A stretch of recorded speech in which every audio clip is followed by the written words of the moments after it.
While this NBA season has been one of the oddest starts we've seen in a while, the NBA trade season is about to come around with some gasoline, pour it all on the fire we've already seen, and then light it up with a flamethrower.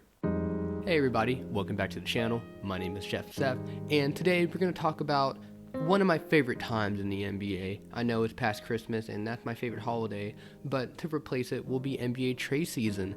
And I think this is such an exciting time because this is when teams get desperate.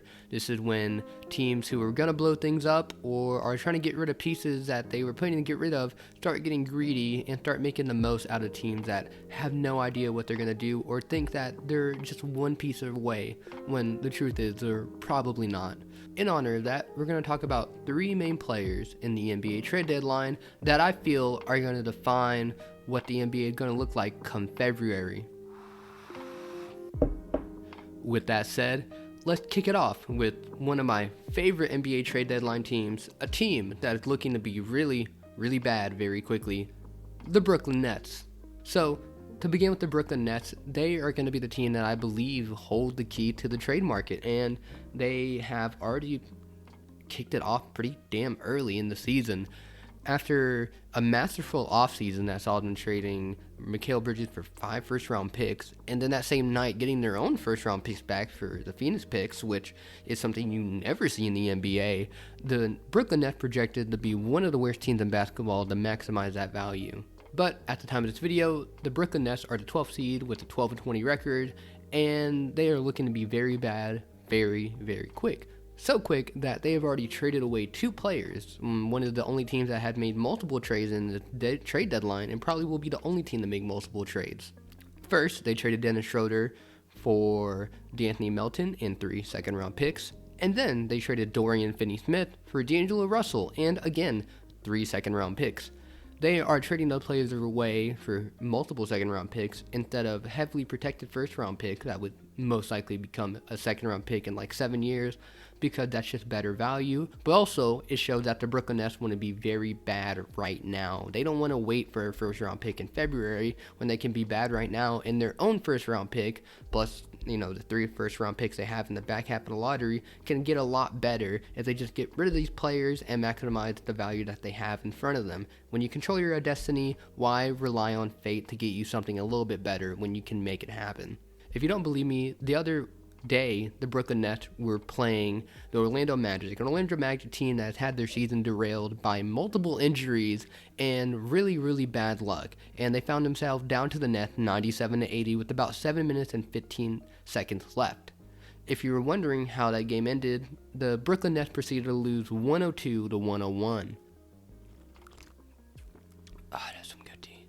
Meaning that they got outscored 22-4 in the last 7 minutes, and Cole Anthony hit a game winner, which he basically looked very uncontested on.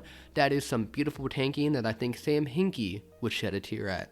With Dennis Schroeder and Dorian Finney-Smith left, the main asset they have left to give is Cam Johnson, and honestly, even with other players we talk about on the list, I think Cam Johnson is going to be the prize of the NBA trade deadline, not because of his contract being very reasonable in comparison to most, but because of the amount of assets you will have to give in comparison to the value he would bring to a championship contender team. Cam Johnson is having the best year of his career as a 3-and-D wing, being very versatile on both ends of the floor, and being a veteran who had been on the team that had been to the finals. Cam Johnson is going to be a big valuable piece in the playoffs come April, May, wherever he goes and whatever team he lands on. I think Cam Johnson, however, is going to cost teams a lot of money, and by that I mean they're going to cost him at least 2 first-round picks, maybe 1 if it's a very valuable first-round pick and a young player, but at least 2 first-round picks and some more assets on top of that, because Cam Johnson can literally change a team from we're on the fringe to we can go all the way. I mean, that's the reason why Phoenix even traded him to go get Kevin Durant, because they thought that they needed Kevin Durant to go all the way. Now, that didn't work out for different reasons, but teams are looking at Cam Johnson, and they're not thinking he's KD, but they're thinking the same concept of why Phoenix traded him for KD, if that makes any sense. So if Cam Johnson does get traded for 1 to 2, maybe 3 first-round picks, which I think he will when there are teams like the Thunder, the Rockets, the Grizzlies, and hell, maybe even the Pelicans, if they want to get rid of Zion, they're willing to trade away their first-round pick. Who knows what's going to happen with that? we can see Cam Johnson add to this KD trade tree and make it very ridiculous in the years to come. And come February, expect Brooklyn to be one of the worst NBA teams, not only in the season, but maybe one of the worst teams we've seen in a long time, because they really want the first overall pick. But now I want to transition to a team that the Brooklyn Nets actually have made a trade with, and that's the Golden State Warriors, because I think the Golden State Warriors are probably one of the most desperate teams in the NBA right now, because they have Steph Curry, they had a good start to the season, but now they're kind of falling back. They're now almost out of the playoffs looking in, and they want to make an all-in move now before it's too late. And they have the assets to make the moves. They have Jonathan Kuminga, they have first-round picks, given they didn't have to give up a pick for Dennis Schroeder, and they have players like Moses Moody, Andrew Wiggins to make the contract work. The only problem is, who's really available? The Warriors are going to be willing to make the trade. That's no question about it. The question is, who's going to be willing to make a trade with the Warriors? And I think the problem is that there's just not many players available for the Warriors to go after, except Jimmy Butler. And I think Jimmy Butler, as weird as the trade package is going to be, and I think the problem with Jimmy Butler is his $50 million contract. Basically, that's what you're paying for, and then having to pay him after that. I think that's a problem with trying to get Jimmy Butler on the team. But I think Jimmy Butler, and, I'm going to lump him in here with Golden State as a very weird player. It is in a weird situation because he wants to go, but the Heat's not going to trade him. At least that's what they're saying. But also reports are coming out that the Heat are looking at possibilities. And it's just so messy. Pat Riley saying he's not going. His agent came out saying he's not going. But all the signs are looking like his time in Miami is over. Yet, there's Golden State, who would be willing to make the trade if the opportunity arises. And I think the trade could potentially happen. But a lot of it is speculation. But one thing that I don't think is speculation is Jonathan Kuminga. And I think his time in Golden State is slowly coming to an end. Mainly because he just doesn't fit their timeline. He is a representation of the failure to have a two-track timeline in the NBA. And I think that just failed. The development of Wiseman failed because of it. Jordan Poole failed because of it. And all these other players like Moses Moody and Jonathan Kuminga, honestly, is the outlier of it all. Actually being a competent NBA player from it all. After not getting a lot of playtime and still having to come off the bench when clearly he's obviously like the second or third best player on this team. Who's something like Andrew Wiggins, Jonathan Kuminga, some young player like Brandon Podziemski and Moses or Moses Moody, and then some assets like a first round pick. And I think that would be the most you would give up for Jimmy Butler. But if the Heat don't really make the trade, there's not many more assets you can go after, unless a certain team who was expected to be, in the race for the playoffs. But after a rocky start to the season and some noise made by a player and his agent were suddenly to become available, maybe Golden State has some options. Maybe let's look at the other side of the sunny state, and let's go look at Sacramento. I initially didn't really plan on putting him in this video because I thought this was just a lot of speculation that would come after the season. That was until the Kings went ahead and decided to fire Mike Brown in a very awe-baffling move, considering that 2 years ago he just won Coach of the Year, and then not too long ago he just got signed to a contract extension. So the Sacramento Kings decided that having a middling start where they saw a lot of their depth go in the offseason was all on Mike Brown. And while I say Mike Brown was having a bit of an issue with the team, and he probably wasn't doing the best job he could do, I bet the locker room didn't like him as much. You don't fire your fucking coach like that. You just don't fire Mike Brown like that, especially when you've proven himself. And we've seen from other teams like Milwaukee, where the coach wins Coach of the Year, and then you just let him go, and it just doesn't work out that well. And I think from this, considering they fired him and now they just keep losing games and just keep finding very sad ways to lose games, I think this King team is in utter disarray and the perfect scenario for a star player like De'Aaron Fox, who would not be on the trade block typically, to get traded.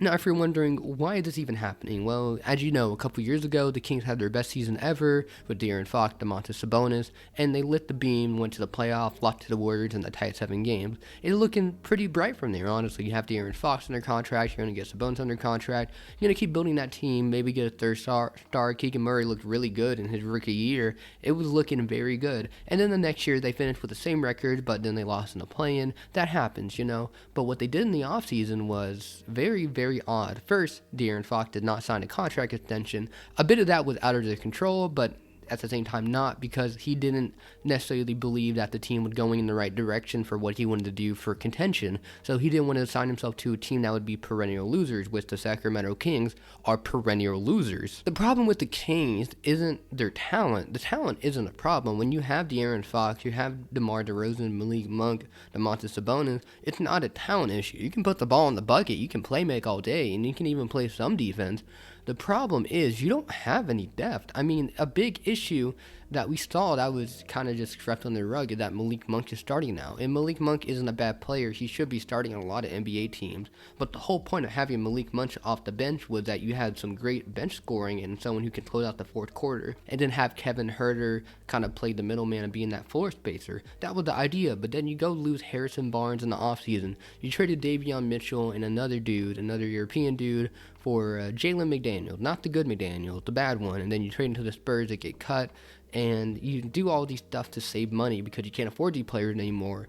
But the reality is that you lost a lot of this depth and you didn't replace any of it. And now the only player you have to show for it is that you signed DeMar DeRozan, which, yes, he can score very efficiently, but with the spacing not being that good this season, with Keegan Murray taking a bit of regression, Kevin Huerter kind of regressing, and De'Aaron Fox not being too happy and his three-ball regressing, you now have a King team that sits at, 13 and 18, 14 to 17, something like that, but they're not a good team, and now you have an unhappy De'Aaron Fox because of it. The thing that doesn't make me interested in Sacramento, or at least not only Sacramento, is not only De'Aaron Fox going to get potentially traded, but also what happened to Domantas Sabonis, what happened to DeMar DeRozan, what happened to Malik Monk, what happened to all the other players on the roster. Because if De'Aaron Fox, your cornerstone player, the player who you traded Tyrese Halliburton because you prioritized De'Aaron Fox over him, what are you going to do now that he's gone? Are you going to keep making a playoff team? Of course you're not. You're going to start from the bottom and just reset. It becomes a full fire sale.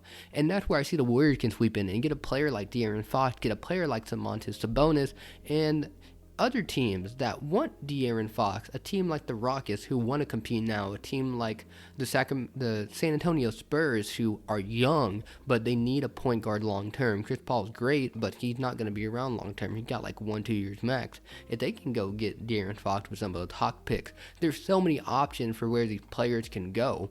But the real question is do any of the teams actually make a move?